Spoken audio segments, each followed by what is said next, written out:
हाँ जी बच्चों, good morning. आज बेटा हमने आज की क्लास में बेटा हमने स्टार्ट करना है परक्यूजिट्स के बारे में। लास्ट क्लास में बेटा हमने अलाउंसेस को कंप्लीट कर लिया था।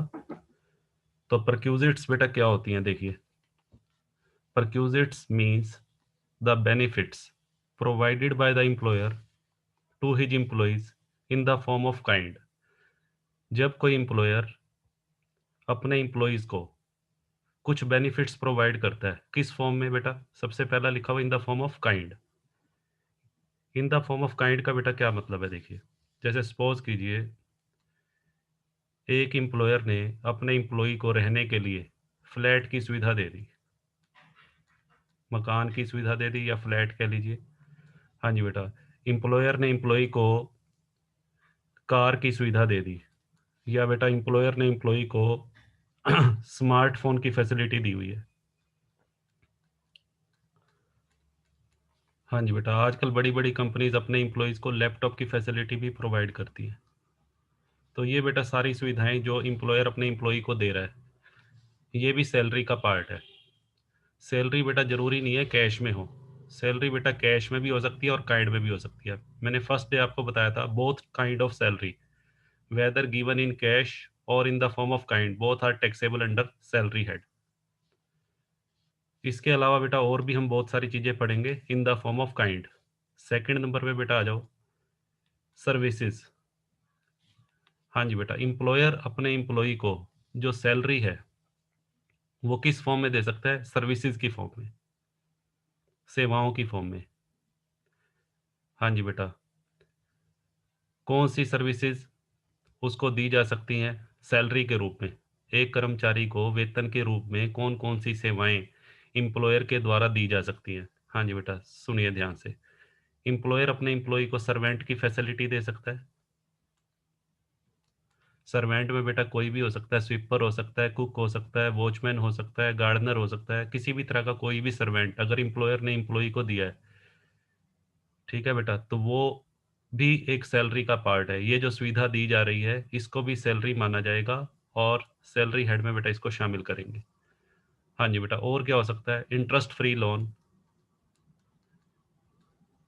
इंटरेस्ट फ्री लोन का मतलब बेटा क्या होता है? कई बार एम्प्लॉयर अपने एम्प्लॉय को कहता है, भाई अगर आपको मकान बनाना है अपना, या अपने लिए कोई गाड़ी खरीदनी है, तो उसके लिए बैंक से लोन लेने की ज़रूरत नहीं है, मेरे से लोन ले लो। एम्प्लॉयर एम्प्लॉय को कहता है कि आपको बैंक से अगर लोन लोगे तो आपको इंटरेस्ट पे करना पड़ेगा, बट अगर मेरे से लोन लोगे, कंपनी कहती है मेरे से लोन लोगे तो मैं आपको बिना ब्याज के लोन दूंगी।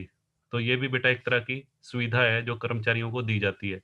ये भी परक्यूजिट्स में आएगा और ये भी बेटा टैक्सेबल है। इसके ऊपर इसके अलावा बेटा और भी बहुत सारी परक्यूजिट्स हम करेंगे जो इन द फॉर्म ऑफ सर्विसेज हो सकती है। अभी मैं जस्ट आपको एक दो एग्जांपल दे रहा हूँ। जब हम इनको डिटेल में पढ़ेंगे बेटा, इसमें बहुत सारी बातें हम आगे भी करेंगे, ठीक है। नेक्स्ट, थर्ड बेटा क्या है? एम्प्लॉयर अपने एम्प्लॉय को, तीसरी बेटा परक्यूजिट में क्या आता है, देखिए।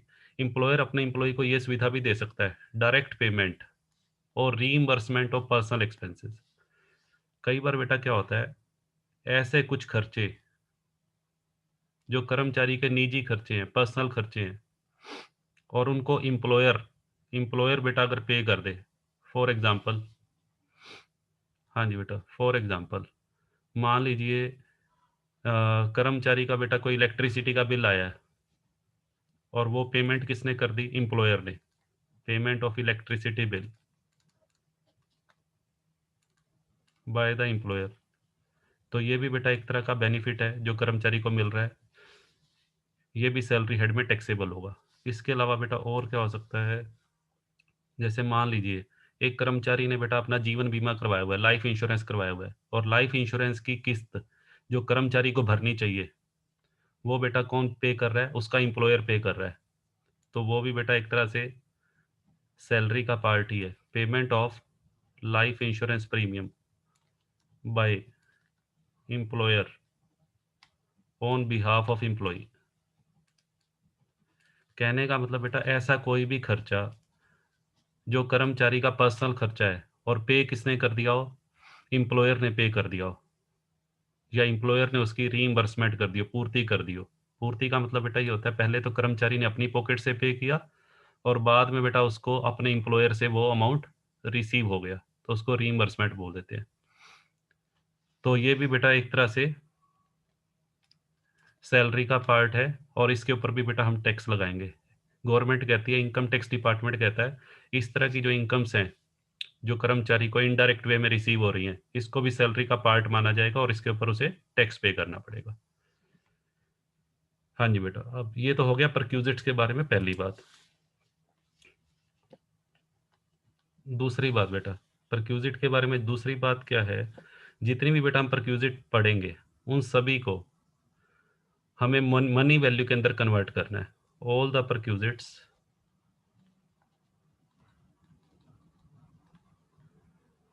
are to be converted into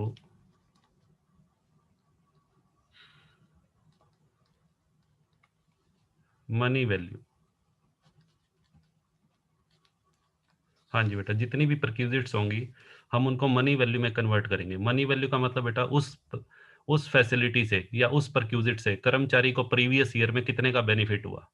जैसे मान लीजिए एम्प्लॉई को फ्लैट मिला हुआ रहने के लिए, तो उस फ्लैट में रहने से कर्मचारी को प्रीवियस ईयर जो आपका रेलिवेंट प्रीवियस ईयर है, जैसे आपका बेटा प्रीवियस ईयर है 2019-20, तो 2019-20 में एम्प्लॉई को जो फ्लैट की सुविधा दी गई है या कार की सुविधा दी गई है, उसका प्रयोग करने से उसको कितने रुपए का मॉनेटरी बेनिफिट हुआ है। ठीक है, वो हमें कैलकुलेट करना पड़ेगा, क्योंकि बिना मॉनेटरी बेनिफिट की कैलकुलेट किए बिना बेटा हम उसके ऊपर टैक्स नहीं लगा सकते। मनी वैल्यू में कन्वर्ट करना जरूरी है। हम फ्लैट के ऊपर थोड़ी टैक्स लगा रहे हैं, हमने कार के ऊपर थोड़े, हमने ये देखना है कि उस कर्मचारी को कार की जो सुविधा मिली हुई है, उस कार की सुविधा से प्रीवियस ईयर में उसको कितने का बेनिफिट हुआ है। तो पहले बेटा उसको मनी वैल्यू में कन्वर्ट करेंगे and then that amount will be included in salary head. हाँ जी बेटा, मनी वैल्यू में कन्वर्ट करने के बाद ही हम उसको सैलरी हेड में इंक्लूड करेंगे।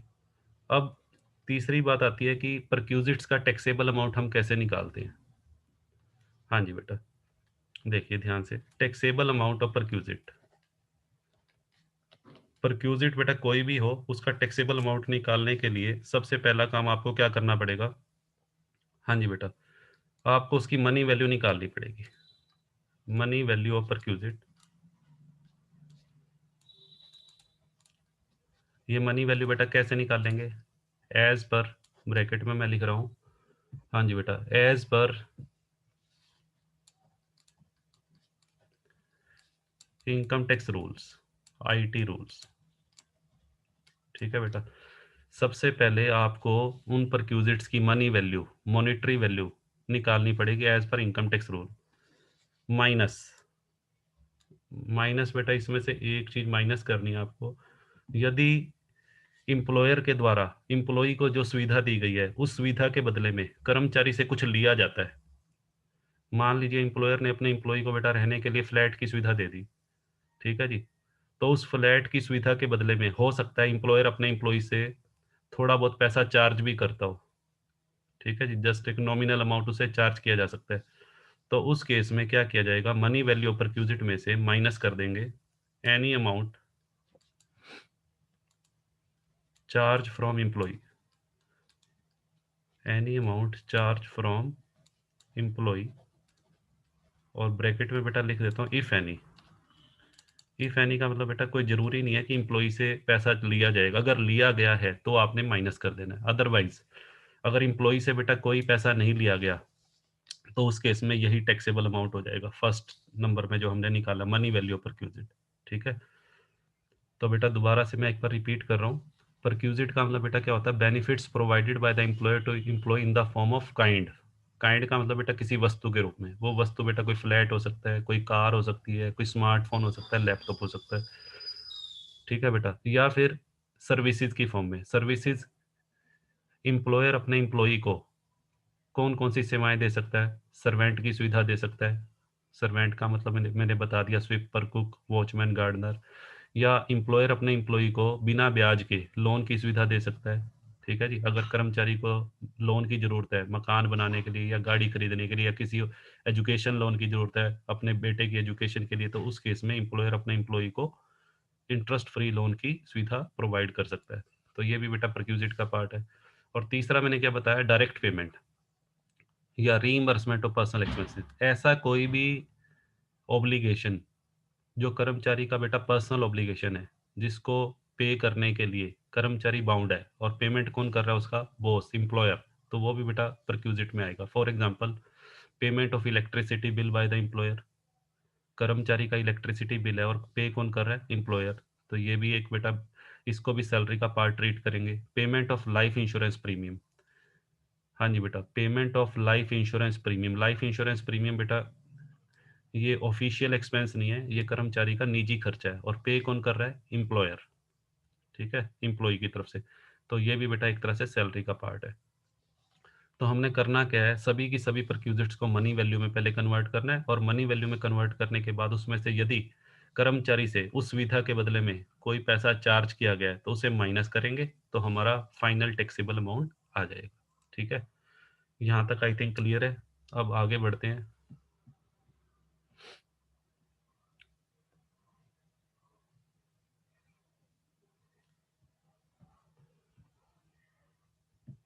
हाँ जी बेटा, टैक्स के पॉइंट ऑफ व्यू से परक्यूजिट्स को बेटा 3 कैटेगरीज में डिवाइड किया गया। From income tax point of view,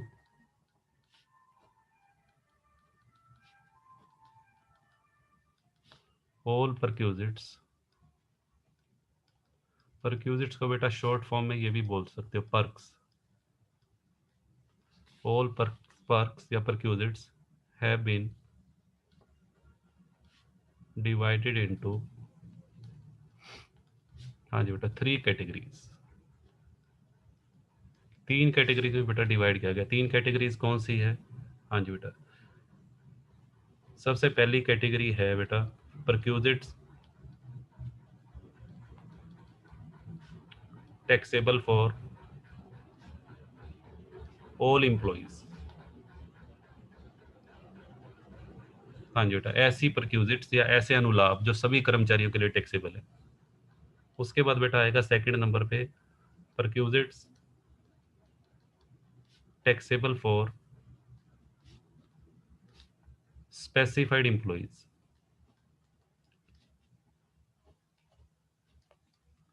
और थर्ड नंबर पे बेटा है परक्यूजिट्स फुली एग्जम्प्टेड, या इसको बेटा दूसरा नाम इसका है टैक्स फ्री परक्यूजिट्स।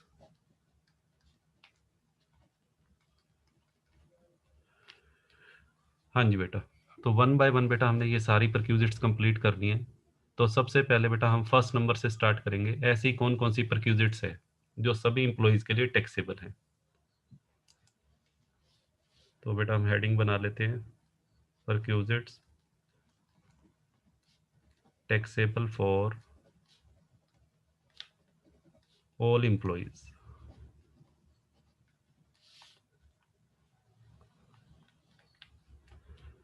हाँ जी बेटा, ध्यान से सुनिएगा। इसमें सबसे पहली इस लिस्ट में perquisite taxable for all employees में बेटा बहुत सारी परक्यूजिट्स आएंगी। तो सबसे पहली परक्यूजिट जो हम आज ले रहे हैं, हाँ जी बेटा, सबसे पहली परक्यूजिट है value of rent free house.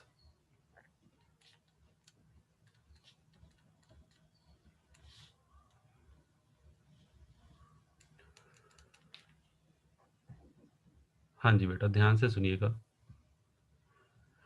कोई भी बेटा इंप्लॉयर हो, हम एक एग्जांपल ले रहा हूँ मैं, देखो यहाँ पे तो आपको समझाने के लिए, मान लीजिए ये बेटा कोई इंप्लॉई है मिस्टर एक्स, ठीक है जी, और ये बेटा एक ऑर्गेनाइजेशन हम ले लेते हैं, सपोज करो रिलायंस कंपनी, रिलायंस लिमिटेड का इंप्लॉई है। हाँ जी बेटा, रिलायंस लिमिटेड कौन है, एम्प्लॉयर, और मिस्टर एक्स कौन है बेटा, एम्प्लॉय। हर एक एम्प्लॉयर की बेटा ये ड्यूटी बनती है कि वो अपनी ऑर्गेनाइजेशन के अंदर जो एम्प्लॉय काम कर रहे हैं उनके रहने की व्यवस्था करे। हाँ जी बेटा, किस चीज़ की सुविधा प्रोवाइड करे, अकोमोडेशन की।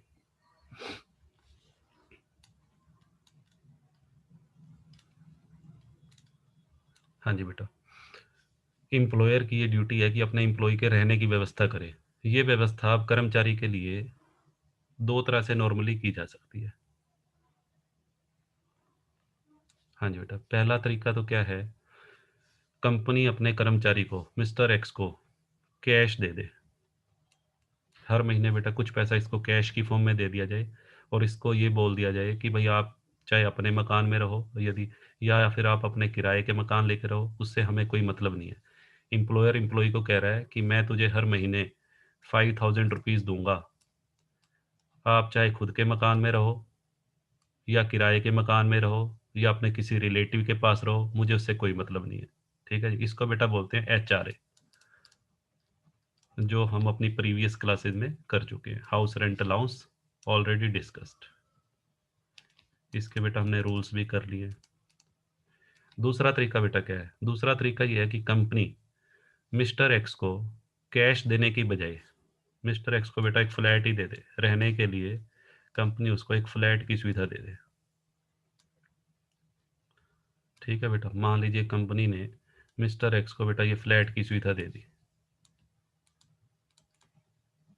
इसे फ्लैट कह लीजिए या हाउस कह लीजिए या बंगला कह लीजिए, बेटा एक ही बात है, कोई भी नाम आप इसको दे सकते हैं।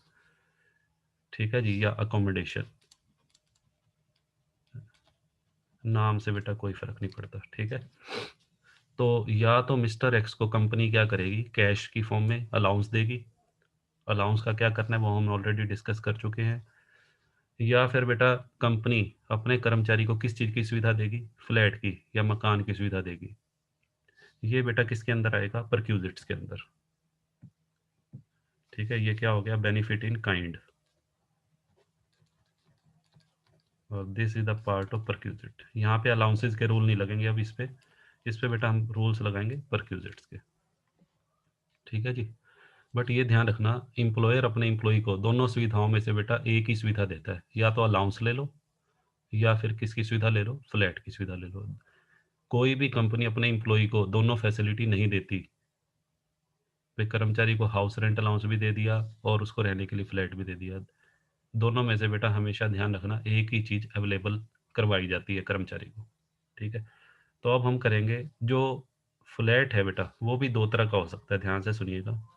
कर्मचारी को जो फ्लैट प्रोवाइड किया जाएगा एम्प्लॉयर के द्वारा, वो भी बेटा दो तरह का हो सकता है, अनफर्निश्ड या बेटा फर्निश्ड। अनफर्निश्ड का मतलब बेटा क्या है, अनफर्निश्ड का मतलब होता है विदाउट फर्नीचर। एम्प्लॉयर ने अपने एम्प्लॉय को मकान तो दे दिया रहने के लिए, बट उसमें कोई बेड नहीं है, कोई सोफा नहीं है, कोई टीवी नहीं है, कोई फ्रिज नहीं है, अनफर्निश्ड। दूसरा बेटा फर्निश्ड का मतलब विद फर्नीचर। ठीक है जी, तो सबसे पहले बेटा जो मैं आपको रूल्स बताऊंगा, how to calculate the value of unfurnished house. Unfurnished house की टैक्सेबल वैल्यू कैसे कैलकुलेट करेंगे, तो नेक्स्ट पेज पे बेटा चलते हैं।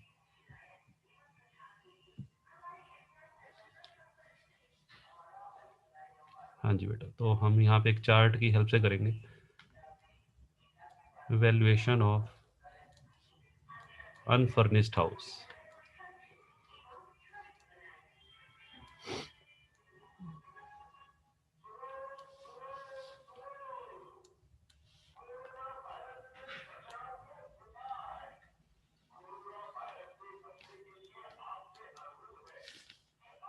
हाँ जी बेटा, देखिए अनफर्निश्ड हाउस की वैल्यूएशन के लिए बेटा हम एम्प्लॉयज़ को पहले टू पार्ट्स में डिवाइड कर रहे हैं। हाँ जी बेटा, सबसे पहला पार्ट है, हाँ जी बेटा, गवर्नमेंट एम्प्लॉयज़। हाँ जी बेटा, for government employees and then for non government employees. Non government employees को बेटा आप प्राइवेट एम्प्लॉयज़ भी कह सकते हैं। अब यहाँ पे एक बात सबसे पहले ध्यान रखने वाली है बेटा, गवर्नमेंट एम्प्लॉय के अंदर केवल सेंट्रल गवर्नमेंट के एम्प्लॉय आएंगे और स्टेट गवर्नमेंट के। जो लोकल गवर्नमेंट है बेटा, लोकल गवर्नमेंट के एम्प्लॉय जैसे म्यूनिसिपल कॉरपोरेशन है या कोई डिस्ट्रिक्ट बोर्ड है, तो उसके एम्प्लॉइज़ को गवर्नमेंट एम्प्लॉइज़ की कैटेगरी में इंक्लूड नहीं करना। लोकल अथॉरिटीज़ के जो एम्प्लॉइज़ हैं उनको बेटा नॉन गवर्नमेंट के अंदर कंसीडर करने। तो मैं यहाँ लिख देता हूँ, for non government employees including.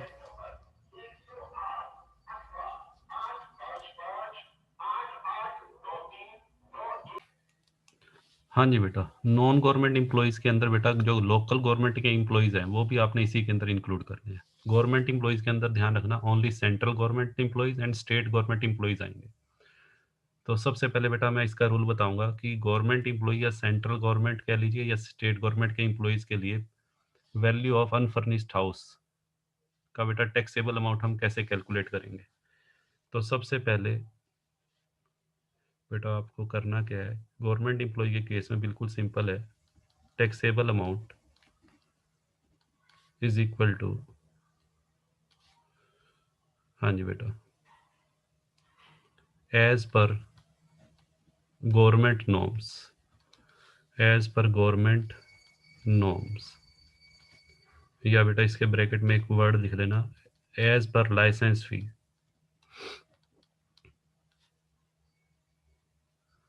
हाँ जी बेटा, गवर्नमेंट एम्प्लॉय के केस में बेटा मकान की जो वैल्यू निकालेंगे, अनफर्निश्ड हाउस की जो वैल्यू है वो एज पर गवर्नमेंट नॉर्म्स या एज पर लाइसेंस फीस। हाँ जी बेटा, इसको हम एक एग्जांपल से मैं बताता हूँ, देखिए। जैसे फॉर एग्जांपल, हाँ जी बेटा, ये कोई एम्प्लॉई है, हाँ जी बेटा, मिस्टर एक्स, ये कोई एम्प्लॉई है और कैसा एम्प्लॉई है, गवर्नमेंट एम्प्लॉई। इसको बेटा गवर्नमेंट ने रहने के लिए, मान लीजिए ये मकान दिया हुआ है, ठीक है जी। गवर्नमेंट ने रहने के लिए मिस्टर एक्स को एक फ्लैट की सुविधा दी हुई है और इस फ्लैट का एज पर गवर्नमेंट नॉर्म्स जो इस फ्लैट की लाइसेंस फी है, हाँ जी बेटा, इस फ्लैट की लाइसेंस फी, कई बार क्वेश्चन में ये वर्ड यूज किया होगा या कई बार सीधा लिखा होगा, as per government norms the rent of the house. हाँ जी बेटा, रुपीज मान लीजिए 2000 पर मंथ है। इसका मतलब बेटा ये है कि सरकारी नियमों के अनुसार उस फ्लैट का 2000 पर मंथ किराया है और क्वेश्चन में ये लिखा हुआ है मिस्टर एक्स से कुछ भी नहीं लिया जाता। हाँ जी बेटा, मिस्टर एक्स से 1 रुपया भी नहीं लिया जाता इस सुविधा के बदले में। तो आप ये देखो, जो सरकारी नियमों के अनुसार उस फ्लैट की जो लाइसेंस फी है वो 2000 पर मंथ है, या उस फ्लैट का जो किराया है वो 2000 पर मंथ है। तो कर्मचारी को बेटा साल में कितने रुपए का फायदा हो गया, 2000 पर मंथ। अगर मेरी बचत हो रही है या मिस्टर एक्स की बचत हो रही है तो साल में बेटा उसका कितना किराया बच गया, 24,000 रुपये। ये 24,000 बेटा अगर वो एक आम जनता का नागरिक होता, एक तरह से ये कह लो, तो उसको ये 24,000 रुपये किराया देना पड़ सकता था। बट क्योंकि वो गवर्नमेंट का एम्प्लॉई है तो गवर्नमेंट ने बेटा उसको फ्लैट की सुविधा फ्री में दी हुई है। तो उसका 2,000 रुपये पर मंथ के हिसाब से कितना किराया बच गया, 24,000 रुपये बेटा किराया बच गया। और इनकम टैक्स डिपार्टमेंट उसकी इस बचत को देख रहा है, कर्मचारी की इस बचत को देख रहा है भाई, 24,000 रुपये इनडायरेक्ट वे में, अप्रत्यक्ष रूप से कर्मचारी को फायदा हुआ है। ठीक है बेटा, तो ये अमाउंट टैक्सेबल होगा। इस 24,000 रुपये को सैलरी हेड में शामिल करेंगे और इसके ऊपर बेटा टैक्स लगेगा। ठीक है, तो एज पर गवर्नमेंट रूल बेटा कुछ भी नहीं करना। इसमें गवर्नमेंट एम्प्लॉय के केस में आपको क्या करना है, taxable amount as per government norms या एज पर लाइसेंस फीस, ये बेटा क्वेश्चन में गिवन होगी। जितना अमाउंट क्वेश्चन में गिवन होगा बस उसको 12 से मल्टीप्लाई कर देना, या जितने महीने कर्मचारी को ये सुविधा उसने इंजॉय की है उतने महीने से इसको मल्टी, जरूरी नहीं है उसको ये फ्लैट पूरा साल उसने इस फैसिलिटी को एंजॉय किया हो सकता है उसने ये फ्लैट की जो फैसिलिटी है सिर्फ 10 मंथ्स एंजॉय की है, तो 2000 इंटू 10, 20,000 आ जाएगा। यदि उसने ये फैसिलिटी 6 मंथ्स एंजॉय की है तो 2000 इंटू 6, 12,000 आ जाएगा। तो डिपेंड करता है क्वेश्चन की स्टेटमेंट पे। ठीक है, तो अभी मैं ये मान रहा हूँ कि मिस्टर एक्स ने ये फ्लैट की सुविधा पूरा साल एंजॉय की है, तो 24,000 ये बेटा सैलरी हेड में शामिल होगा। ठीक है, अब आ जाइए, अच्छा एक बात और बता दूं मैं, कई बार क्वेश्चन में कंफ्यूज करने के लिए आपको फेयर रेंट दिया होगा, फेयर रेंट। हाँ जी बेटा, फेयर रेंट क्या होता है, फेयर रेंट होता है प्रचलित किराया। हाँ जी बेटा, फेयर रेंट का मतलब है प्रचलित किराया। प्रचलित किराया क्या होता है? जिस एरिया में मिस्टर एक्स को गवर्नमेंट ने ये फ्लैट दिया हुआ है, उसके आस-पास की जो लोकेलिटी है, उसमें प्राइवेट हाउसेज़ हैं जिन लोगों के, वो कितना किराया ले रहे हैं। हाँ जी बेटा, गवर्नमेंट के हिसाब से तो उस मकान का किराया 2000 पर मंथ है, लाइसेंस फीस। और मान लीजिए जिस एरिया में कर्मचारी को ये फ्लैट मिला हुआ है, उस एरिया के अंदर प्रचलित किराया बेटा 7000 रुपीज़ पर मंथ है। सेम पोर्शन का, जितने पोर्शन का मिस्टर एक्स को ये फ्लैट मिला हुआ है, उतने पोर्शन का अगर बाहर में बाहर किसी व्यक्ति से मकान किराए पर लिया जाए, तो 7000 रुपये बेटा पर मंथ किराया उसको देना पड़ सकता है। तो इसको प्रचलित किराया बोलते हैं। प्रचलित किराया या प्रेवेलेंट रेंट भी बोल देते हैं इसको, प्रिविलेंट रेंट। ठीक है बेटा, इसको बोलते हैं प्रचलित किराया। इसका कुछ नहीं करना बेटा। अगर क्वेश्चन के अंदर फेयर रेंट दिया हुआ है, इट विल बी इग्नोर्ड। इसको बेटा आपने इग्नोर करना है, इग्नोर्ड कंप्लीटली। तो आपको ध्यान क्या रखना है? सिर्फ और सिर्फ आपने किस चीज़ पे फोकस करना है? एज पर गवर्नमेंट नॉर्म्स, जो भी उस मकान का किराया है, या लाइसेंस फी। ठीक है जी। देखो बेटा, इसका मैं सम करवा रहा हूँ एक पहले, फिर हम आगे मूव करेंगे।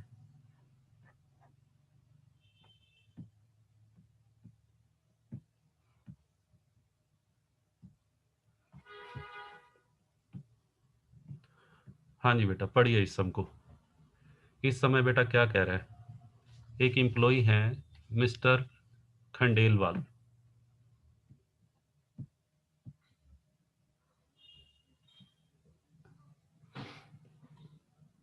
हाँ जी बेटा, एम्प्लॉई का नाम क्या है बेटा? मिस्टर खंडेलवाल। जो कैसे एम्प्लॉई हैं? गवर्नमेंट एम्प्लॉई हैं। उनकी मंथली सैलरी है बेटा 52,000 पर मंथ। उनको डियरनेस पे मिलता है 40% of salary. He has been provided with a rent free unfurnished house. Rent free unfurnished, rent free का मतलब बेटा कर्मचारी से कोई किराया नहीं लिया जाता। कर्मचारी को ये जो फ्लैट की सुविधा दी हुई है, बिल्कुल फ्री दी हुई है। और अनफर्निश्ड का मतलब विदाउट फर्नीचर, मकान में किसी तरह का कोई फर्नीचर प्रोवाइड नहीं किया गया। हुज मार्केट रेंटल वैल्यू, उस मकान की मार्केट में जो किराया बनता है उस मकान का, प्रचलित उस एरिया के अंदर जो प्रचलित किराया है, वो 15,000 पर बनता है। इसको बेटा इग्नोर करना है। ये मान लेना कि जैसे ये लाइन क्वेश्चन में है ही नहीं। इसको बेटा देख के इग्नोर करना है। ध्यान से सुनो। अब देखो, एज पर गवर्नमेंट रूल्स, ये लाइन हमारे मतलब की है। As per government rules, licence fee of the house, उस मकान की जो लाइसेंस फीस है या उस मकान का सरकारी नियमों के अनुसार जो किराया बनता है बेटा, वो 1000 रुपीज़ पर मंथ है। तो हमें मकान की वैल्यू निकालनी है कि कर्मचारी को उस मकान में रहने से प्रीवियस ईयर 19-20 या असेसमेंट ईयर 20-21 में कितने का फ़ायदा हुआ। हाँ जी बेटा, कैसे निकालेंगे? देखिए, बिल्कुल सिंपल है। टैक्सेबल अमाउंट, हाँ जी बेटा, 1000 पर मंथ इंटू 12। हाँ जी बेटा, रुपीज़। ये अमाउंट बेटा सिर्फ कंसीडर होगा, रुपीज़ 12,000। एक तरह से ये कह सकते हो कि मिस्टर खंडेलवाल इतने रुपए किराया देने से बच गए। 12,000 रुपये का उनको फ़ायदा हो गया। ये 12,000 रुपये सरकारी नियमों के अनुसार किराया जो बनता था, ये उनको देना पड़ता, बट ये गवर्नमेंट उससे कुछ उनसे कुछ भी चार्ज नहीं कर रही। तो 12,000 रुपये का बेटा ये बेनिफिट है। ये सैलरी हेड में टैक्सेबल होगा। इस बेनिफिट को कौन देख रहा है बेटा? इनकम टैक्स डिपार्टमेंट देख रहा है। इनकम टैक्स डिपार्टमेंट की नज़रें बड़ी तेज हैं। वो हर एक चीज़ पे नज़र रखे हुए हैं कि कर्मचारी को कहाँ कहाँ से फ़ायदा हो रहा है। तो मिस्टर खंडेलवाल जो एम्प्लॉई है, उनको ये 12,000 रुपये का जो फ़ायदा हुआ है इनडायरेक्ट वे में, अप्रत्यक्ष रूप से। एक तो बेटा सैलरी होती है प्रत्यक्ष रूप से जो हमें मिलती है, जैसे मुझे वेतन मिला नगद, वो प्रत्यक्ष सैलरी है, डायरेक्ट सैलरी। इनडायरेक्ट सैलरी क्या होती है? जो इनडायरेक्ट वे में दी जाती है। ये 12,000 रुपये का मेरे को बेनिफिट मिल रहा है गवर्नमेंट से, बट ये प्रत्यक्ष रूप से बेनिफिट नहीं मिल रहा, ये इनडायरेक्ट वे में बेनिफिट मिल रहा है। तो ये भी बेटा किसका पार्ट है? सैलरी का। तो इसको सैलरी हेड में हम शामिल करेंगे। ठीक है बच्चों, चलो आगे बढ़ते हैं हम।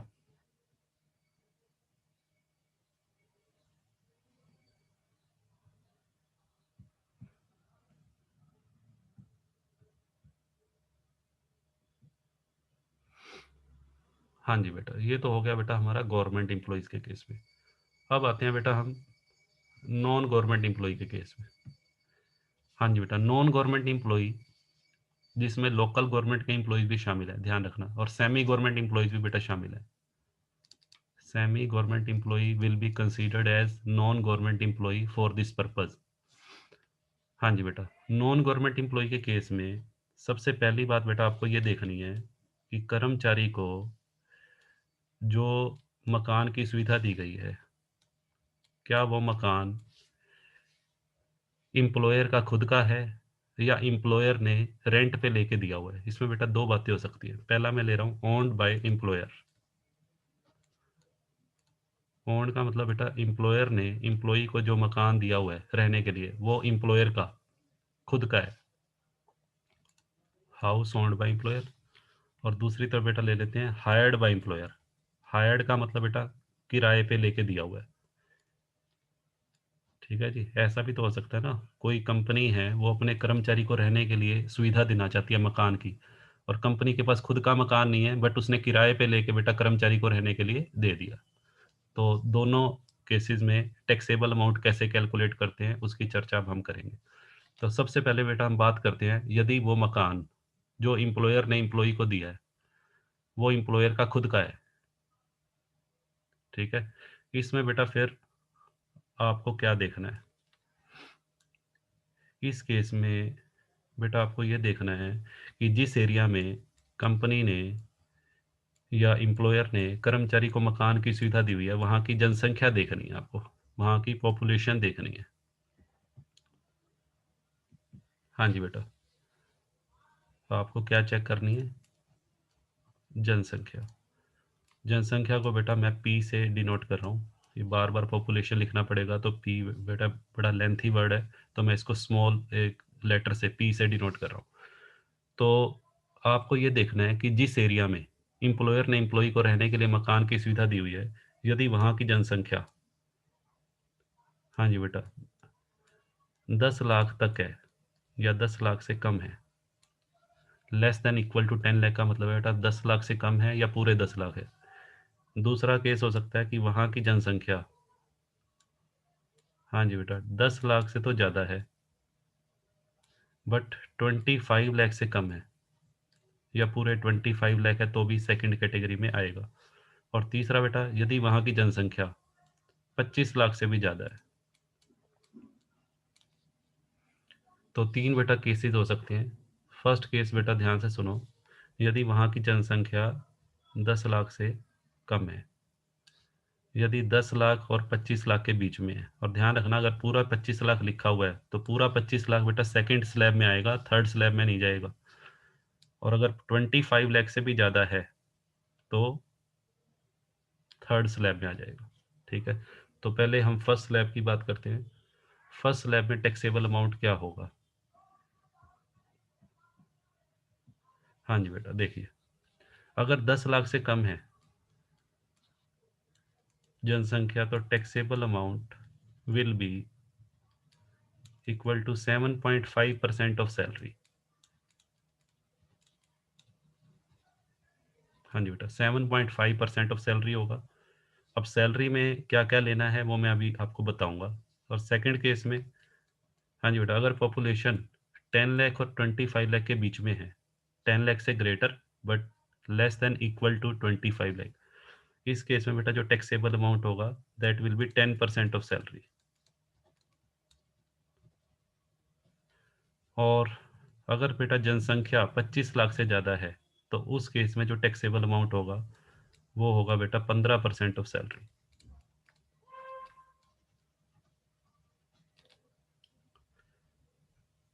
हाँ जी बेटा, जैसे मान लीजिए मैं एक एग्जांपल के तौर पे, हाँ जी बेटा,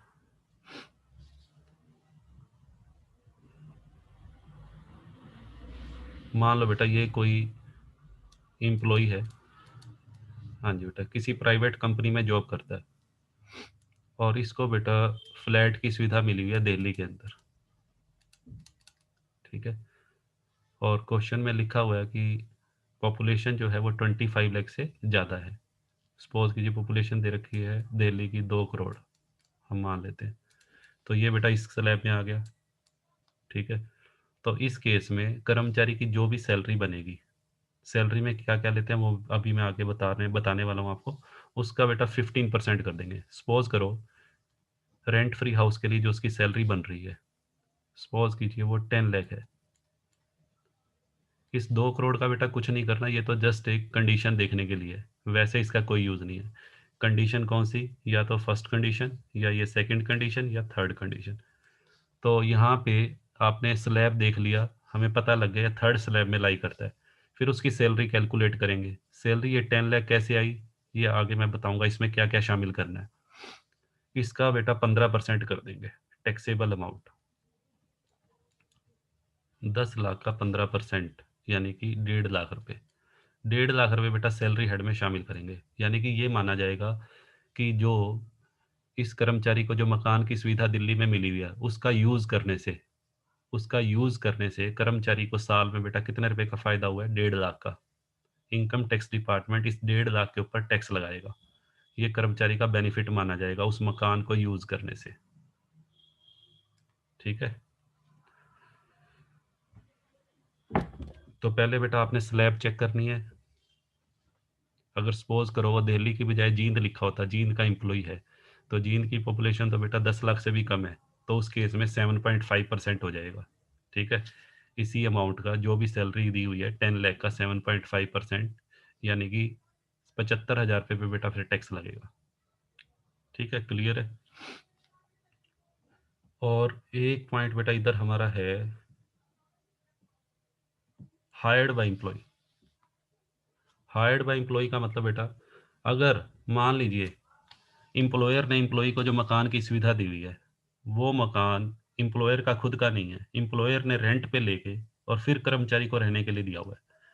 तो इस केस में बेटा जो टैक्सेबल अमाउंट होगा, वो ये होगा 15% ऑफ सैलरी और actual rent paid by employer. Actual rent, AR का मतलब है बेटा actual rent paid by employer which average less. हाँ जी बेटा, विच एवरेज लेस, दोनों में जो भी लेस होगा, ठीक है? हाँ जी बेटा, देखिए इसको एक एग्जांपल से समझते हैं।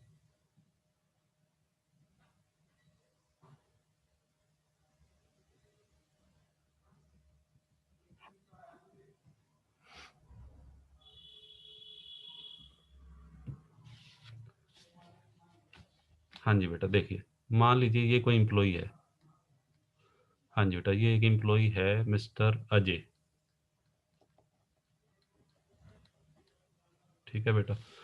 और सपोज करो अजय जो है एक प्राइवेट कंपनी में जॉब करता है,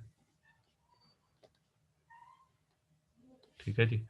और अजय को अपने एम्प्लॉयर से यानी कि जिस कंपनी में ये जॉब कर रहा है, उस कंपनी ने अजय को एक फ्लैट की सुविधा दी हुई है। हाँ जी बेटा, और ये फ्लैट बेटा कंपनी का खुद का नहीं है, ये फ्लैट कंपनी ने किराए पे लिया हुआ है, रेंटेड फ्लैट है या हायर्ड फ्लैट है, ठीक है बेटा। कंपनी ने ये फ्लैट किराए पे लिया हुआ है और किराए पे लेके किसको दिया हुआ है?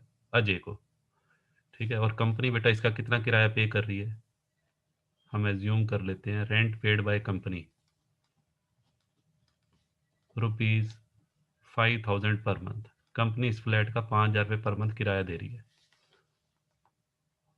और अजय अजय से कंपनी कुछ भी नहीं ले रही। अजय को बेटा ये फ्री में मिला हुआ है, ठीक है। और अजय की जो सैलरी है, अजय की पूरे साल की salary for the purpose of valuation of house मान लेते हैं वो बेटा बन रही है रुपीज 8 लाख, ठीक है। तो इनकम टैक्स डिपार्टमेंट को ये देखना है कि मिस्टर अजय को ये जो फ्लैट की सुविधा मिली हुई है, इस फ्लैट को यूज़ करने से अजय को प्रीवियस ईयर 2019-20 में कितने रुपए का बेनिफिट हुआ, जिसके ऊपर इनकम टैक्स डिपार्टमेंट क्या चार्ज करेगा? टैक्स। तो उसके लिए अभी अभी मैंने रूल बताया, यदि फ्लैट कंपनी का खुद का ना हो, एम्प्लॉयर का खुद का ना हो, किराए का हो, तो उस केस में बेटा टैक्सेबल अमाउंट कैसे निकालते हैं? टैक्सेबल अमाउंट का रूल होता है 15% ऑफ सैलरी। हाँ जी बेटा, 15% ऑफ सैलरी और actual rent paid by employer which average less. हाँ जी बेटा, 15% ऑफ सैलरी। सैलरी कितनी है? 8 लाख। तो 8 लाख का बेटा 15% बन गया 1,20,000। हाँ जी बेटा, और actual rent paid by employer 5,000 per month है। 5,000 इंटू 12, 60,000। दोनों में बेटा विच एवरेज लेस। विच एवरेज लेस कौन सी फिगर आ गई? हाँ जी बेटा, दोनों में विच एवरेज लेस ये आएगा। ठीक है जी, और ये टैक्सेबल अमाउंट होगा। ध्यान से सुनना, ये टैक्सेबल अमाउंट है। परक्यूजिट में हमेशा हम टैक्सेबल अमाउंट की चर्चा करेंगे। अलाउंसेज में तो हम एग्जम्प्टेड अमाउंट के रूल्स पढ़ते थे। यहाँ पे हमेशा हम जो रूल पढ़ेंगे वो टैक्सेबल अमाउंट निकालने का होगा। तो 60,000 रुपीज आपको सैलरी हेड में शामिल करने हैं। ठीक है बेटा, लो जी, अब सुनते हैं हम सैलरी हेड में। सॉरी बेटा, 1 मिनट वेट करो जी। अब बेटा आपको क्या क्या चीज़ें ध्यान रखनी है। ये तो हो गया हमारा टैक्सेबल अमाउंट। अब हम बात करते हैं, हाँ जी बेटा, सैलरी में क्या क्या शामिल करना है। ध्यान से सुनिएगा। रेंट फ्री हाउस की वैल्यूएशन जब भी करेंगे, उसमें बेटा सैलरी की जब हम वैल्यूएशन की बात करते हैं, सैलरी में क्या क्या लेंगे। तो सैलरी में बेटा आपको एक तो लेनी है बेसिक पे, एक बेटा डियरनेस पे।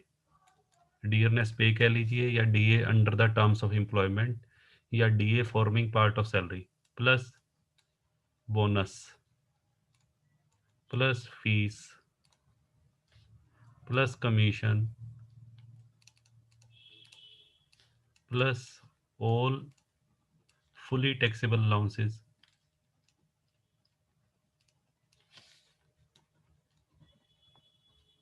प्लस टैक्सेबल पोर्शन ऑफ, हाँ जी बेटा, taxable portion of partially taxable allowances.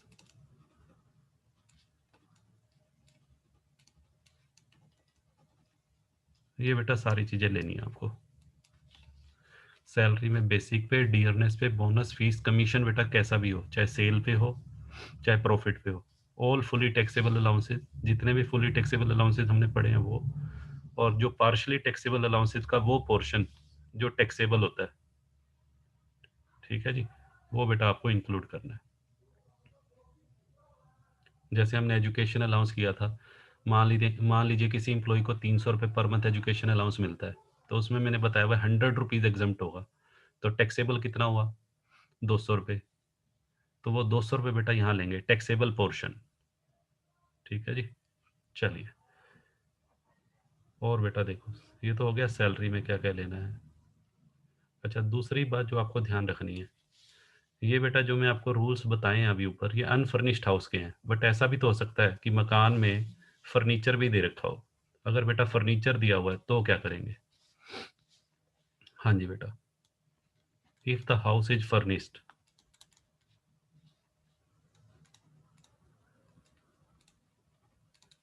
हाँ जी बेटा, अगर एम्प्लॉयर ने अपने एम्प्लॉय को जो मकान की सुविधा दी हुई है, उस मकान की सुविधा के साथ साथ फर्नीचर भी दिया हुआ है, तो उसमें बेटा दो बातें हो सकती हैं। इसमें बेटा दो बातें हो सकती हैं। या तो वो फर्नीचर एम्प्लॉयर का खुद का हो। हाँ जी बेटा, कंपनी ने अपने कर्मचारी को मकान के साथ साथ फर्नीचर भी दिया हुआ है, तो फर्नीचर बेटा कंपनी का खुद का हो सकता है, या किराए पे लेके हायर्ड बाय एम्प्लॉयर। हाँ जी बेटा, अब ध्यान से सुनो जी। यदि वो फर्नीचर एम्प्लॉयर का खुद का है, एम्प्लॉयर ने एम्प्लॉई को मकान के साथ साथ फर्नीचर की सुविधा भी दी हुई है, और फर्नीचर बेटा किसका खुद का है? एम्प्लॉयर का अपना फर्नीचर है, तो उस केस में आपको क्या करना है, जो अनफर्निश्ड हाउस की वैल्यू आएगी उसमें ऐड कर देना अनफर्निश्ड हाउस की वैल्यू जैसे ये आई है हमारी 60,000, ये अनफर्निश्ड हाउस की है। तो इसमें आपने 60,000 में क्या ऐड करना है? हाँ जी बेटा, add 10% of the original cost of furniture, 10% per annum of the original cost of furniture will be added। हाँ जी बेटा, इसको ऐड करना है। कहाँ ऐड करना है? To the value of unfurnished house. जैसे फॉर एग्जांपल, हाँ जी बेटा, फॉर एग्जांपल मान लीजिए एम्प्लॉयर ने एम्प्लॉई को मकान के साथ साथ 1 लाख रुपए का फर्नीचर भी दिया हुआ है, ओरिजिनल कॉस्ट है ये उसकी, और क्वेश्चन में उसकी रिटर्न डाउन वैल्यू भी दी हुई है। रिटर्न डाउन वैल्यू उस फर्नीचर की 60,000 रुपये आफ्टर डेप्रीसिएशन। हाँ जी बेटा, डेप्रीसिएशन लग के उस फर्नीचर की वैल्यू कितनी रह गई है? 60,000। तो इस 60,000 का बेटा कुछ नहीं करना, ध्यान से सुनो, रिटर्न डाउन वैल्यू का कुछ नहीं करना। आपने ये देखना उस फर्नीचर की ओरिजिनल कॉस्ट कितनी है। जितनी उसकी ओरिजिनल कॉस्ट होगी उसका 10%, 1 लाख का 10%। हाँ जी बेटा, 1 लाख का 10% कर देना है, और 10,000 रुपये बेटा सैलरी हेड में शामिल होंगे, या ये कह लीजिए 10,000 रुपये अनफर्निश्ड हाउस की वैल्यू में हम ऐड कर देंगे। यानी कि 60,000 ये अमाउंट था। हाँ जी बेटा, इस 60,000 में 10,000 और ऐड कर देंगे तो 70,000 रुपये फर्निश्ड हाउस की वैल्यू आ जाएगी। ये मकान, ये अनफर्निश्ड हाउस की वैल्यू आई हुई है, तो अनफर्निश्ड हाउस की वैल्यू में 10,000 रुपीज़ और ऐड हो जाएंगे, तो हमारा आंसर 70,000 रुपये 70,000 आ जाएगा। बट ये ध्यान रखना, ये रूल तब अप्लाई होगा जब फर्नीचर कंपनी का या एम्प्लॉयर का खुद का हो। एक चीज़ बेटा और ध्यान रखनी है, हो सकता है, हाँ जी बेटा, एम्प्लॉयर ने एम्प्लॉई को जो मकान की सुविधा तो साल के शुरू में ही दे दी थी, और फर्नीचर की सुविधा बेटा 8 महीने के लिए दी है, यानी कि 4 महीने के बाद उसको फर्नीचर मिला। पहले 4 महीने तो मकान क्या था? पहले 4 महीने बेटा मकान था अनफर्निश्ड।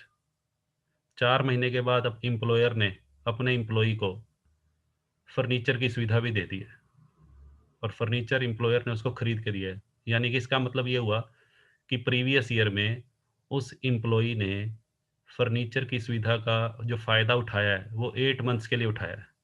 ठीक है, पूरा साल तो उसको फर्नीचर मिला नहीं है, 4 महीने के बाद मिला है। तो इसका मतलब फर्नीचर की सुविधा को उसने कितने मंथ्स के लिए इंजॉय की है? 8 मंथ्स के लिए इंजॉय की है। तो उस केस में आप क्या करेंगे? उस केस में बेटा ये जो मैंने आपको यहाँ पे देखो ध्यान से 10,000 पर एनम लिखा है, तो उस केस में आप क्या करोगे? 1 लाख, 1 लाख का मान लेते हैं फर्नीचर है, 10% तो आपने 10,000 कर दिया, मल्टीप्लाइड बाय 8/12। हाँ जी बेटा, इसको कैलकुलेट कर लेंगे तो वट एवर जो भी अमाउंट बेटा आएगा, इसको कैलकुलेट करें हम तो ये बेटा बनेगा 20,000/3, यानी कि 6,667 रुपये आई थिंक बनेगा। ये अमाउंट बेटा ऐड होगा फिर फर्नीचर का जो बेनिफिट मिला है कर्मचारी को। तो अनफर्निश्ड हाउस की वैल्यू कितनी थी? 60,000। हाँ जी बेटा, 60,000 के अंदर 6,667 रुपये बेटा ऐड करेंगे, तो हमारा फाइनल आंसर 66,667 रुपये बेटा ये बनेगा। ठीक है जी, क्लियर है? तो आपको ये ध्यान से देखना है कि फर्नीचर की सुविधा पूरे साल के लिए दी गई है या साल के कुछ समय के लिए। तो जितने समय के लिए फर्नीचर की सुविधा दी गई हो उतने पीरियड की आपको वैल्यूएशन करनी है। तो जैसे मैंने एज्यूम किया कि 8 मंथ्स अगर फर्नीचर की सुविधा मिली है, तो 8 मंथ के हिसाब से जो वैल्यूएशन बनेगी वो हम कैलकुलेट करेंगे। ऐसे ही बेटा मकान भी हो सकता है, मकान पूरे साल ना मिला हो, मकान की सुविधा कुछ समय की हो, तो मकान की सुविधा का जो वैल्यूएशन करेंगे, जो हम यहाँ सैलरी लेते हैं, ध्यान से सुनो, यहाँ पे बेटा मैंने लिखा 15% ऑफ सैलरी। सैलरी वही रेलिवेंट पीरियड की लेनी है। जैसे ये रूल्स जो कर रहे हैं ना हम, इसमें जो सैलरी लेंगे, इसमें सैलरी बेटा रेलिवेंट पीरियड की। मान लो प्रीवियस ईयर में मकान की सुविधा उसको 8 मंथ्स के लिए मिली है, तो मकान की सुविधा अगर 8 मंथ्स के लिए मिली है तो 15% ऑफ सैलरी जब हम करेंगे तो सैलरी भी 8 मंथ्स की लेंगे। तो मैं लिख देता हूँ यहाँ पे सैलरी जो लेनी है रेलिवेंट पीरियड। ठीक है जी, लो जी, पिछली स्लाइड में भी ठीक कर लेते हैं इसको। यहाँ पे, यहाँ बेटा मैं लिख रहा हूँ नीचे रेलिवेंट पीरियड। ठीक है जी, रेलिवेंट पीरियड।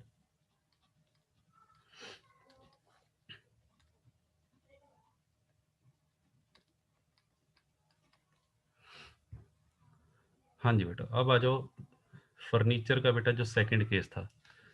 उसके बाद बेटा मैंने सेकंड केस क्या लिया है, यदि वो फर्नीचर जो कर्मचारी को यूज़ करने के लिए दिया गया है, वो फर्नीचर बेटा कंपनी का खुद का ना हो, एम्प्लॉयर का खुद का ना हो, एम्प्लॉयर ने रेंट पे लेके एम्प्लॉयर ने रेंट पे लेके वो फर्नीचर कंपनी को सॉरी एम्प्लॉई को दिया हुआ है, तो उस केस में क्या करेंगे? उस केस में बेटा ये वाला रूल नहीं लगेगा, 10% पर एनम वाला रूल उस केस में अप्लाई नहीं। उस केस में आपको क्या ऐड करना है? Add actual rent paid by employer for furniture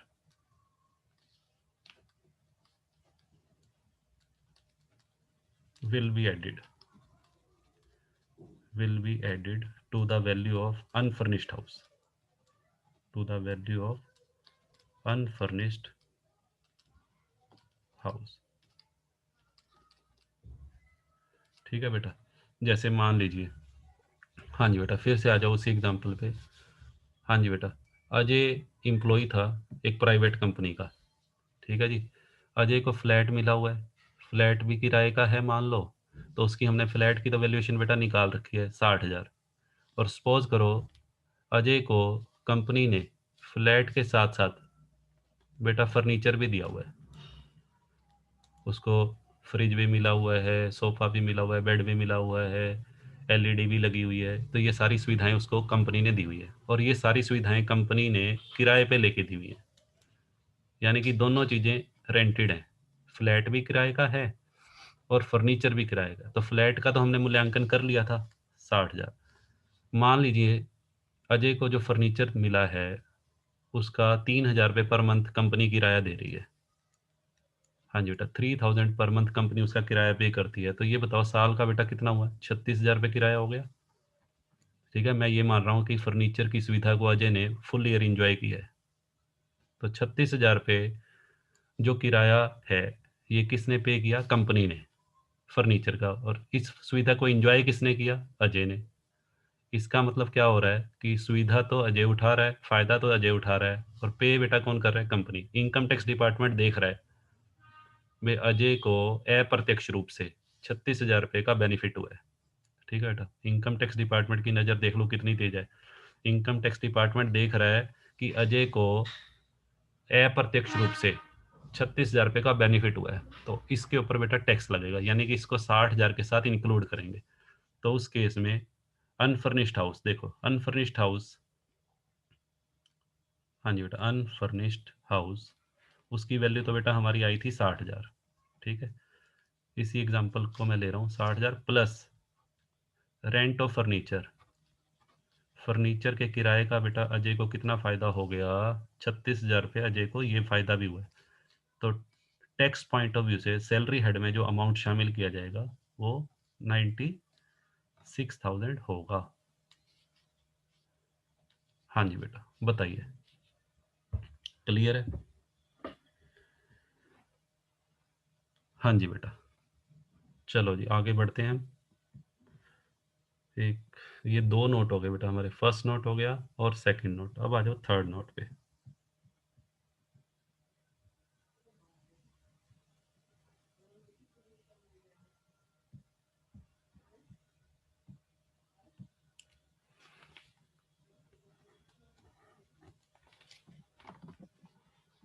हाँ जी बेटा, तीसरा पॉइंट बेटा ये भी है, ये भी तो हो सकता है कि एम्प्लॉयर ने अपने एम्प्लॉई को ये जो सुविधा दी हुई है मकान की, उस सुविधा के बदले में कंपनी कर्मचारी से कुछ लेती भी हो। यानी कि ऐसा हो सकता है कि जो फ्लैट की सुविधा कर्मचारी को दी गई है उसके बदले में कोई नॉमिनल सा अमाउंट कर्मचारी से लिया जा रहा हो। तो थर्ड पॉइंट बेटा मैं बना रहा हूँ, any amount if any amount is charge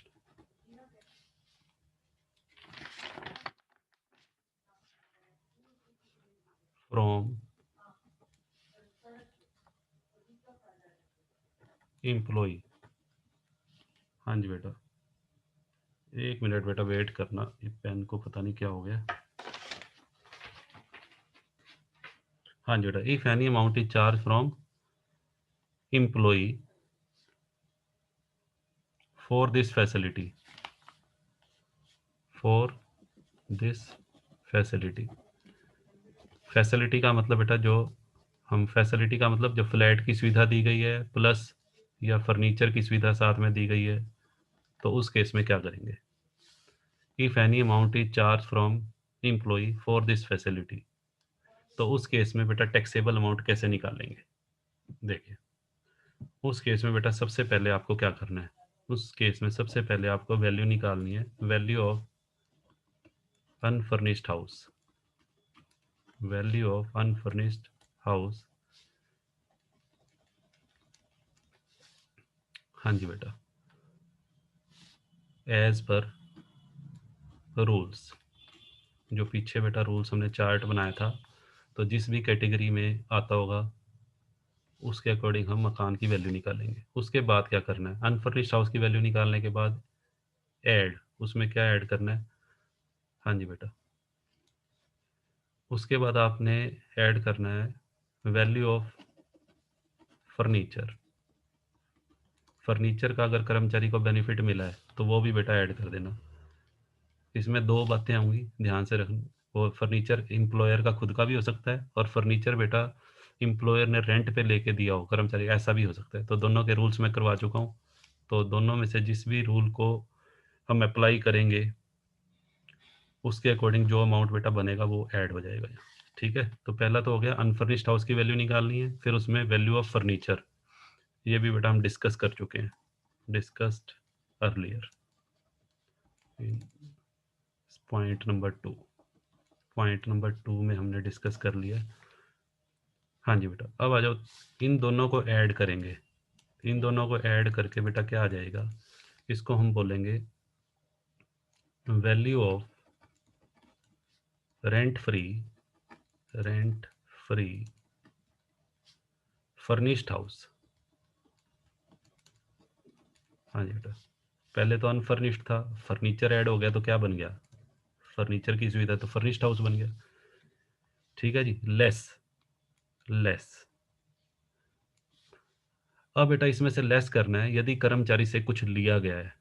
हो सकता है एम्प्लॉयर ने एम्प्लॉई को ये जो सुविधा दी हुई है दोनों, मकान की और फर्नीचर की, उसके बदले में कर्मचारी की सैलरी में से कुछ पैसा वो डिडक्ट करता हो। ठीक है, तो माइनस कर देंगे any amount charged from employ if any.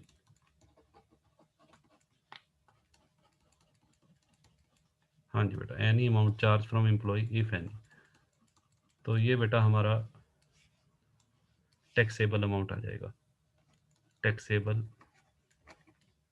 Value of perquisite.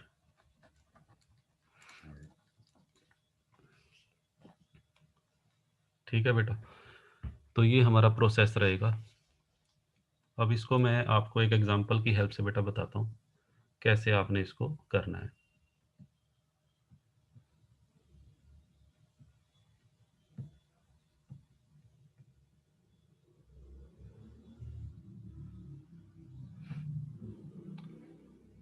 हाँ जी बेटा, पढ़िए बेटा, इस एग्जांपल को पढ़िए पहले।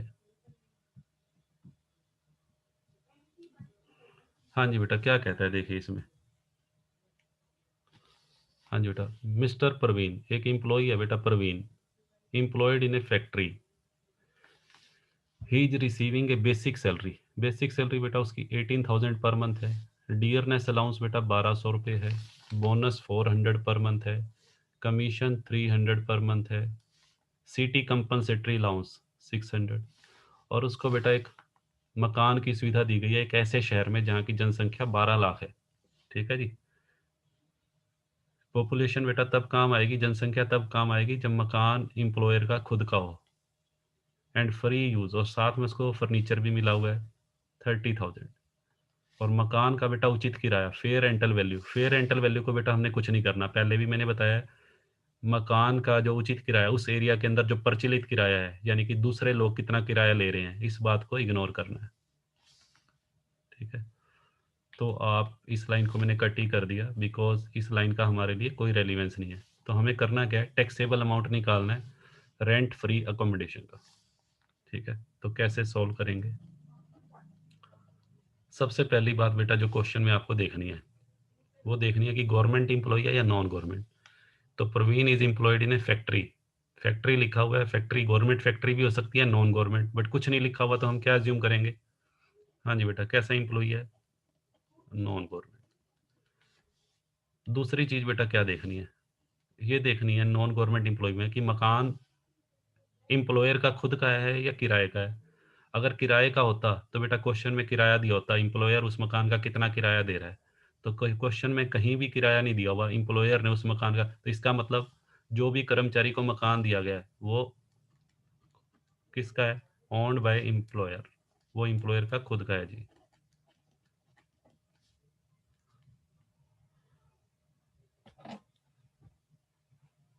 हाँ जी बेटा।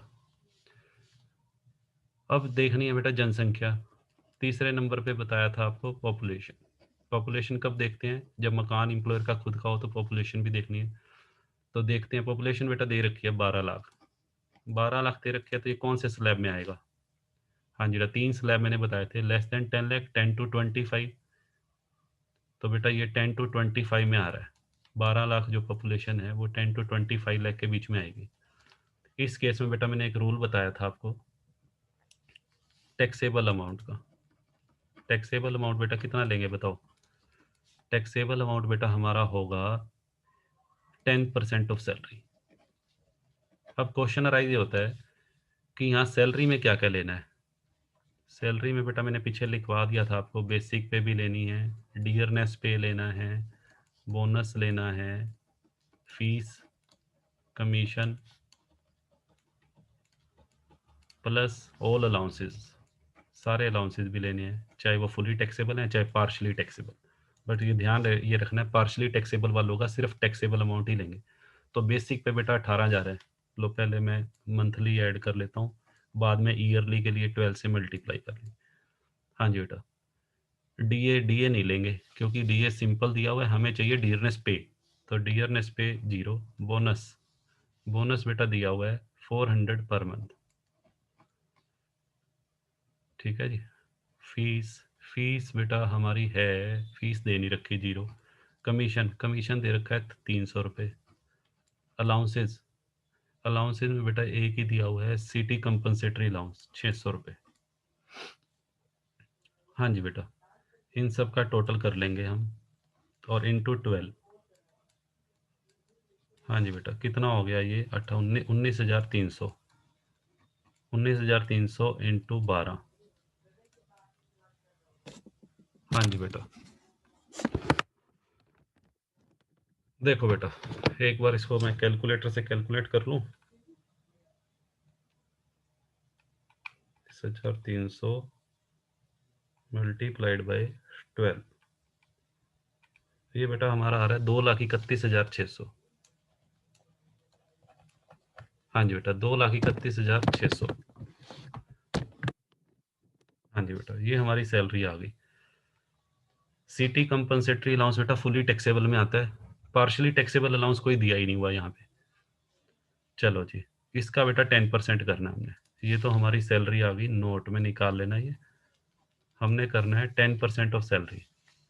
तो सबसे पहले बेटा जब हम 10% करेंगे तो ये आएगा 23,160। अब ध्यान से सुनिएगा, ये जो वैल्यू आई है ये टैक्सेबल अमाउंट किसका आया है? अनफर्निश्ड हाउस का। हाँ जी बेटा, ये अनफर्निश्ड हाउस की वैल्यू आई है, तो मैं यहाँ लिख देता हूँ अनफर्निश्ड हाउस। अब इसमें ऐड करना है, add value of furniture. Furniture बेटा देखो, फर्नीचर एम्प्लॉयर का खुद का है, लिखा हुआ है free use of furniture costing. ये ध्यान रखना, फर्नीचर की ओरिजिनल कॉस्ट लेनी है, रिटर्न डाउन वैल्यू नहीं लेनी। तो 30,000 का बेटा कितने परसेंट? 10%। और 3,000 ये ऐड हो जाएगा। तो हमारा जो फाइनल आंसर आएगा वो आएगा 26,160। और कर्मचारी से बेटा कुछ चार्ज किया जा रहा है, अगर वो चार्ज किया जा रहा हो तो माइनस करें, ऐसा कुछ नहीं दिया हुआ, तो ये फाइनल अमाउंट ही आएगा जो सैलरी हेड में जाएगा। ठीक है जी, क्लियर है। ये ध्यान रखना बेटा, अलाउंसेज में वैसे तो मैंने लिखवाया ऑल अलाउंसेज लेते हैं, बट डियरनेस अलाउंस बेटा सिर्फ वो लेना है जो under the terms of employment है, जिसको हम डियरनेस पे भी बोलते हैं। ठीक है जी, डियरनेस अलाउंस को छोड़ के बाकी जितने भी अलाउंस हैं जो फुली टैक्सेबल की कैटेगरी में आते हैं, वो भी सारे लेने हैं आपको। चलिए आगे बढ़े। लो बेटा, एक छोटा सा एग्जांपल और है, वो हम करेंगे।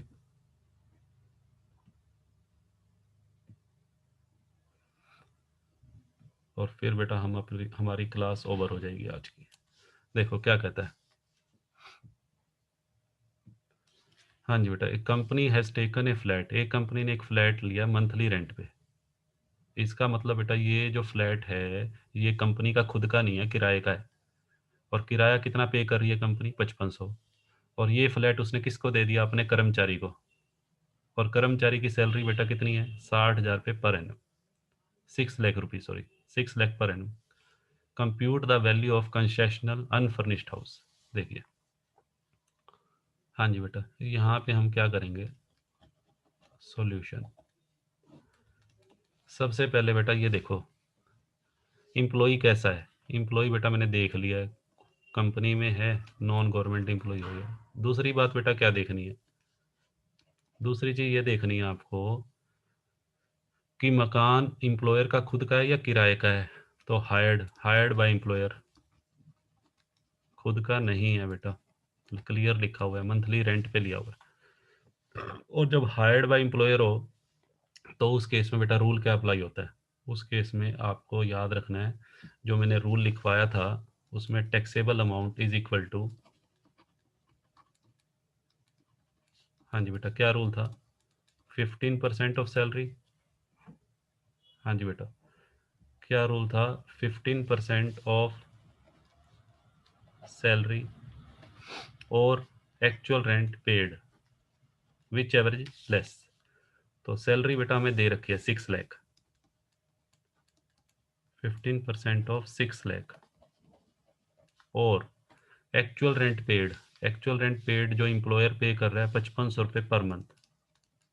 तो साल का बेटा कितना हो गया, ये निकालो, 90,000 तो ये हो गया, और 5500 × 12, 66,000 बेटा ये हो गया, विच एवरेज लेस, दोनों में जो कम अमाउंट होगा, ₹60,000। ये बेटा वैल्यू आ गई अनफर्निश्ड हाउस की। इसके आगे मैं लिख रहा हूँ taxable amount of unfurnished house. Add furniture, value of furniture. Furniture बेटा है ही नहीं, क्वेश्चन के अंदर कहीं फर्नीचर का जिक्र भी नहीं किया हुआ, तो नील। तो ₹66,000 आ गया। अब लेस क्या करेंगे, अमाउंट या रेंट चार्ज फ्रॉम एम्प्लॉई, अगर एम्प्लॉई से इस सुविधा के बदले में कुछ लिया गया। ये बात सभी परक्यूजिट्स में एप्लीकेबल होगी, एम्प्लॉई से कुछ भी लिया जाए वो हमेशा माइनस करना है, जितनी भी परक्यूजिट्स में आगे करवाऊंगा उसमें भी। तो हाँ जी बेटा, अच्छा, कर्मचारी से बेटा कोई किराया नहीं लिया जा रहा, चलो मैं यहाँ ले लेता हूँ एक, हाँ जी, अपनी तरफ से ले रहा हूँ मैं। मान लीजिए कर्मचारी से, सपोज करो, किराया लिया जा रहा है। हाँ जी बेटा, मिस्टर एक्स कंपनी को इतने रुपए पे भी कर रहा है, ₹3000 पर मंथ। ये बेटा मैंने अपनी तरफ से ऐड कर दिया, 3000 पर मंथ मिस्टर एक्स से इस सुविधा के बदले में चार्ज किया जा रहा है। तो 3000 मल्टीप्लाइड बाई 12, यानी कि साल का 36,000 रुपये कर्मचारी बेटा इस सुविधा के बदले में पे कर रहा है। तो ये देखो मिस्टर एक्स को उस मकान की सुविधा से नेट कितने का फ़ायदा हुआ? नेट बेटा फ़ायदा हुआ 30,000 रुपये का। ये सैलरी हेड में जाएगा। ठीक है बेटा, ये हमारा फाइनल आंसर होगा। तो आपको क्या क्या चीज़ें ध्यान रखनी है, पहले अनफर्निश्ड हाउस की वैल्यू निकालनी है। ठीक है, एज पर रूल्स जो आपको चार्ट बताया था। फर्नीचर के बारे में दो बातें बताई हैं, जो भी दोनों में हो उसके अकॉर्डिंग फर्नीचर की वैल्यू निकालनी है। और माइनस, यदि कर्मचारी से कोई अमाउंट लिया है तो वो माइनस कर देंगे, ये हमारा फाइनल टैक्सेबल अमाउंट आ जाएगा। इसको बेटा 30,000 को हम क्या बोलेंगे, क्या इसको बोलेंगे टैक्सेबल वैल्यू ऑफ अब इसको रेंट फ्री हाउस नहीं बोलेंगे, इसको बोलेंगे कंसेशनल रेंट हाउस।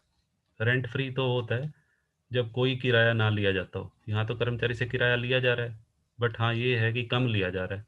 मकान जो टैक्सेबल मकान की वैल्यू देखी जाए, बेनिफिट तो उसको 66,000 का हुआ है, बट उससे पैसा कितना लिया जा रहा है? 36,000। तो एक तरह से ये कह लीजिए ये कंसेशनल रेंट हाउस है। रेंट फ्री हाउस कब होता? रेंट फ्री हाउस तब होता जब ये 36,000 पे भी उससे ना लिया जाता। ये 66,000 जो है ये रेंट फ्री हाउस की वैल्यू है।